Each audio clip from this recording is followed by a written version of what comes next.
মাস কোনো টাকা পায়, হাসিনার পতন না হওয়া পর্যন্ত কোনো টাকা বাংলাদেশে পাঠাবেন না। আপনাদেরকে আমি রিকোয়েস্ট করব, নেক্সট হাসিনা মাগির পতনের আগে বাংলাদেশে আপনারা একটা টাকা সরকারি নিয়ম অনুযায়ী পাঠাবেন না। বাংলাদেশি স্পেশালি প্রবাসী ভাই ও বোনেরা আপনারা যে যেখানে আছেন, আমি আপনাদের দৃষ্টি আকর্ষণ করছি, প্রত্যেকটা প্রবাসী আপনারা আইন সিদ্ধ উপায়ে নেক্সট 6 মাস কোনো টাকা পায়, হাসিনার পতন না হওয়া পর্যন্ত কোনো টাকা বাংলাদেশে পাঠাবেন না। আপনার পরিবার যদি বাংলাদেশে না খেয়ে থাকে, আপনার টাকার জন্য হুন্ডির মাধ্যমে পাঠিয়ে দিন।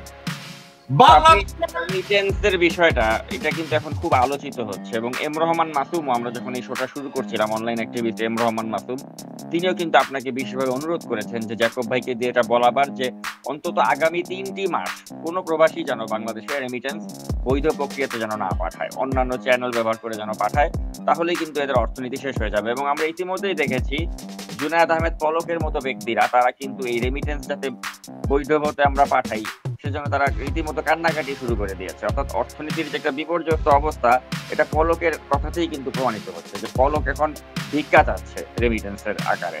তো আমরা একটু ওই ভিডিও ফুটেজটা দেখে নিই, তারপরে এই প্রসঙ্গে ফিরে আসছি। বন্ধুদের কাছে বিনয়ের সাথে আবারও করজোড়ে অনুরোধ করতে চাই, এই মিথ্যা গুজবে আপনারা কান দিবেন না। আমাদের দেশের সম্পদ, আমাদের সরকারের যত অবকাঠামো, এগুলো কিন্তু আপনাদের রেমিটেন্সের পয়সা, দেশের কৃষক, শ্রমিক, ব্যবসায়ী সকলের ট্যাক্সের পয়সা দিয়ে তৈরি। সেতু ভবন যারা ধ্বংস করে, যারা একটি বিকৃত মানসিকতায় আনন্দ করছেন, তাদের জন্য বলি যে এই যে হাজার হাজার কোটি টাকার সম্পদ ক্ষতি হলো, এই যে কোটি কোটি ছাত্র ছাত্রীদের মনে হৃদয়ে ক্ষত তৈরি হলো, এই ক্ষতিটা কিন্তু সরকারের নয়, এটা কিন্তু জনগণের ক্ষতি। এই এলিভেটেড এক্সপ্রেসওয়ে, এই মেট্রো রেল, পদ্মা সেতু, ডেটা সেন্টার, বাংলাদেশের যত কিছু অবকাঠামো, তার ক্ষতি হলে এটা দেশেরই ক্ষতি হবে, জনগণের ক্ষতি হবে। তো আপনি শুনলেন তার বক্তব্য। আমি জুনায়েদ পলককে আমি বলি, একটা হায়নাকে যদি আফ্রিকার জঙ্গলে হারাইয়া যায়, ওখানে যদি আরো 25টা হায়না ধইরা ওই হায়নাটাকে ধর্ষণ করে, তাহলে একটা পলকের জন্ম। এই পলককে বল, তুই রেমিটেন্স বাজানোর সাথে আর এই জাতীয় সম্পদ সেতু, একটা 10 টাকার সেতুকে তুই $10 বিলিয়ন খরচ করে তুই তৈরি করেছিস। তোর গায়ে একটা পাঞ্জাবি কেনার পয়সা ছিল না, তুই আজকের নিউ ইয়র্কে বাড়ি কিনিস, ইউরোপে বাড়ি কিনিস, তোর আশেপাশের পুরা গ্রাম কিনে ফেলিস। তুই টাকা পাইছিস কোথায় পলক? তোর মতো একটা হায়নার বাচ্চা, তোর বাবা হায়না, তোর মা হায়না, তোর জন্ম হয়েছে এভাবে। তুই বলেছিস জাতীয় সম্পদ, তুই জাতীয় সম্পদের 10 টাকা খরচ করেছিস আর 90 টাকা চুরি করে তুই তোর চুলে কলপ করেছিস, তোর সাদা চুল কালা বানাইছিস, তুই ভালো জামা কাপড় কিনেছিস, হাসিনা মাগির পেন্টি কিনেছিস, সজীব ওয়াজেদ জয়কে বিলিয়নিয়ার বানিয়েছিস, লোকজনদেরকে ক্রয় করেছিস। এখন তারা বলছে এরকম নাকি বলেছে যে রেমিটেন্স না পাঠালে দেশে আসতে দিবে না। ওকে, ওই দেশটায় তো তোর মা পতিতাবৃত্তিতে নিয়োজিত, তোর মায়ের পতিতাবৃত্তি দেখতে আমরা প্রবাসীরা কেউ যেতে চাই না। তো এখন আমি যে কথাটা বলি, এটা নিয়ে আর আমি মন্তব্য করব না, আমি জঘন্য কথা বেরোবে মুখ থেকে, আমার সামলানো সম্ভব না। কিন্তু একটা কথা আপনাকে আমি বলি, বাংলাদেশের প্রবাসী ভাই ও বোনেরা পৃথিবীর যে প্রান্তে বসে আমার এই কথাটা শুনছেন, এটা রাগের কথা না। This can be the tactics of the revolution that we are trying to achieve something through that revolution, সেটা কি? এই হাসিনার পতন হওয়ার আগ পর্যন্ত আপনারা সবাই সরকারি ওয়েতে রেমিটেন্স বন্ধ করুন। আপনাদেরকে আমি অনুরোধ করব, এখন যারা আওয়ামী ঘরানার আছেন তারা পয়সা পাঠাবে, আমি তাদের কাছে কিছুই বলবো না, কারণ তারা ভারতীয় নাগরিক, কুত্তার বাচ্চা, তারা মায়ের পাছা দিয়ে জন্ম নিয়েছে মুখে গুড়।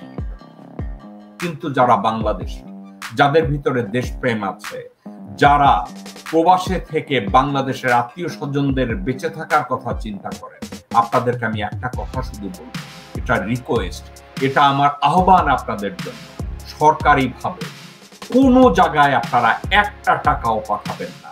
আপনাদেরকে কয়েকটা জিনিস আপনাকে আমি বলছিলাম, প্রবাসীরা আমরা এই কাজটা করতে পারি, সেটা হচ্ছে টাকা পাঠানো বন্ধ করুন। প্রথম কথা, টাকা পাঠায়েন না।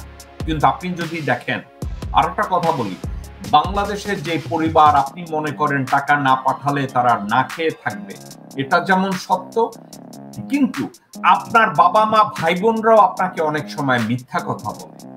আমাদের দেশের আত্মীয় স্বজন অনেকেই, আপনারা যারা প্রবাসে থাকেন তাদেরকে বলদ বানানোর জন্য, তাদের রক্ত চুষে খাওয়ার জন্য মিথ্যা ব্যাখ্যা করেন। কিন্তু তারপরেও যদি তাদের জন্য মন পুরে আপনাদের টাকা পাঠাতে হবে, হুন্ডির মাধ্যমে পাঠান, অন্য কোনো উপায়ে পাঠান, কারো মাধ্যমে পাঠান, কিন্তু সরকারি পদ্ধতির মধ্যে দিয়ে কোথাও টাকা পাঠান। কারণ এই টাকা হাসিনা মাগিকে সহায়তা করে।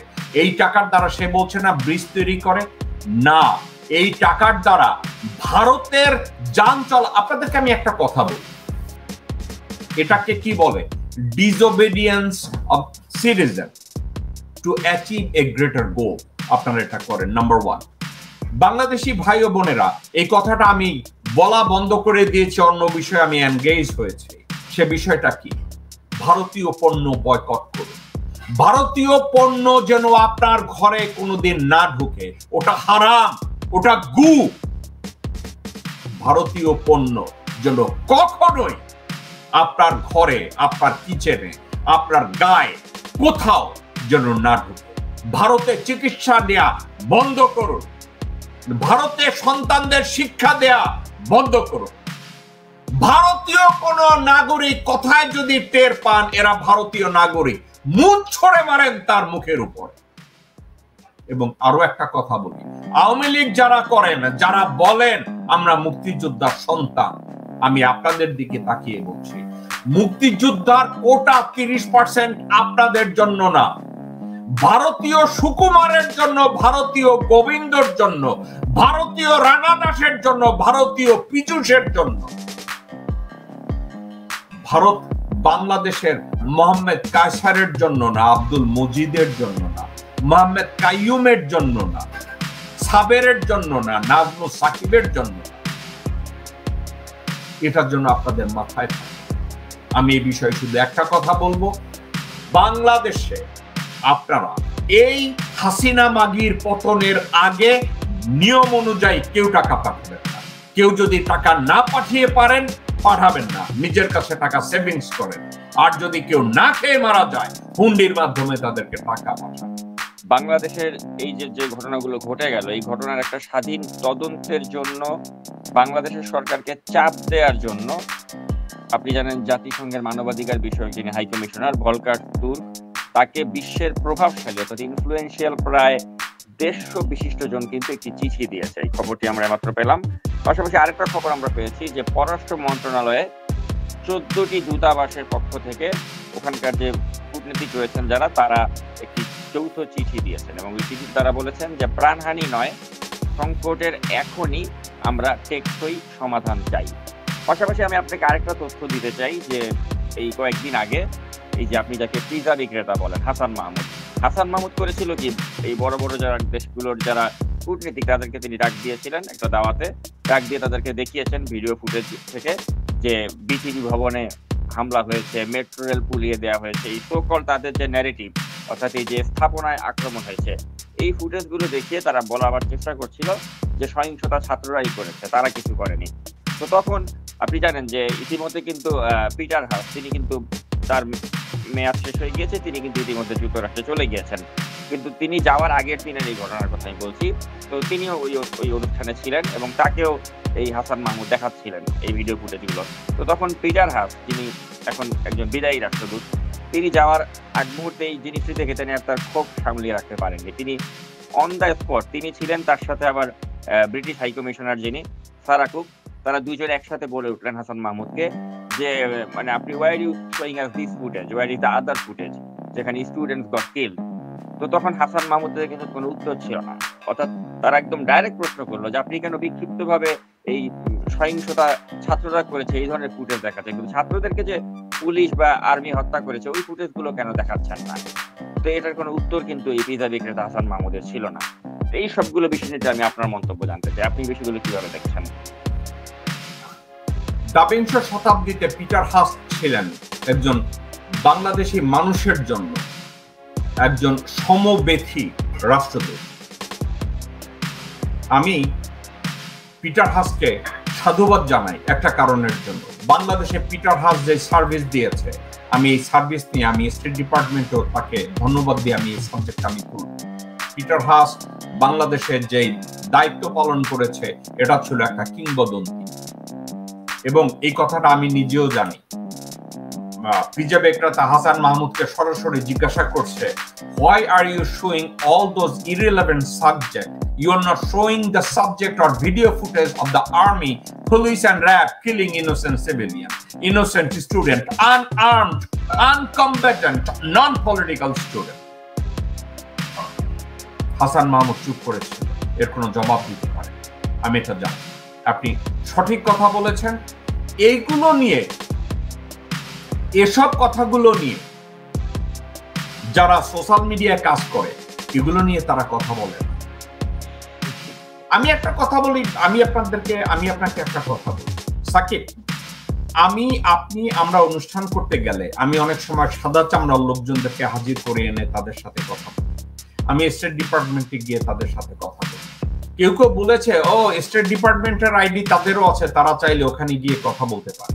এখন আমি তাদেরকে বলছি, আমি যারা বলেছেন আপনাদের যোগ্যতা আছে, স্টেট ডিপার্টমেন্টের আইডি আছে, আপনারা ওখানে চাইলেই কথা বলতে পারেন, আমি আপনাদেরকে বলছি, আমি আপনাদেরকে ওখানে দেখতে চাই। ওখানে বাংলাদেশ নিয়ে যদি বেশি কথা বলে বাংলাদেশের জনগণের পক্ষে যাবে।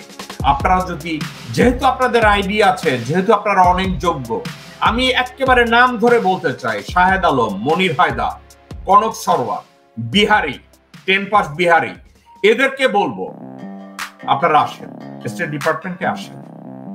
আমি একা কেন কথা বলবো? দরকার নাই তো। আপনারা যখন ওখানে গিয়ে বাংলাদেশ নিয়ে জনগণের পক্ষে, 20 কোটি মানুষের পক্ষে কথা বলবেন, আমি ওয়াদা করছি আমি আর ওখানে যাব না। যেই মুহূর্তে আমি দেখব যে আপনারা ওখানে খুব ভালো করছেন, আমি ওখানে আর যাব না। আমার যাওয়া আমি বন্ধ করে দেবো একটা কারণে, কারণ আপনারা আমার দায়িত্বটা বুঝে নিয়েছেন। আপনারা যদি আমার দায়িত্ব বুঝে নেন, তাহলে সেক্ষেত্রে আমার আর ওখানে যাওয়ার আমি কোনো দেখো ভাই, যে অ্যান্টনি ব্লিংকেনের কাছে যে চিঠিটা পাঠানো হয়েছে জাকব ভাই, এটা যদি একটু দর্শকদেরকে আপনি একটু ব্যাখ্যা করতেন।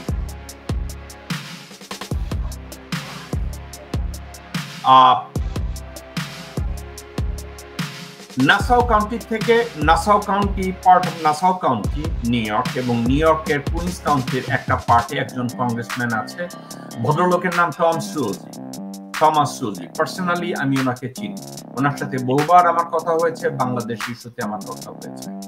জুলাই মাসের 26 তারিখ অর্থাৎ গতকালকে উনি ব্লিংকেনকে, সেক্রেটারি অফ স্টেট অ্যান্থনি ব্লিংকেনকে উনি একটা চিঠি দিয়েছেন। উনি চিঠিটা লিখেছেন, I have been monitoring reports of violence in Bangladesh following student demonstration protesting the reinstatement of quota system for government jobs. These events have aroused serious concern among my constituents. I am saddened by the loss of life. Hope all sides will take a step to de-escalate the situation. I request a briefing on the State Department position in this development. I would also request for an appropriate official be made available to come to my district to report directly to my constituents and address their concern as soon as possible. For your kind attention to this matter. Tom Suozzi, member of the Congress. উনি একটা কথা বলেছেন, Nassau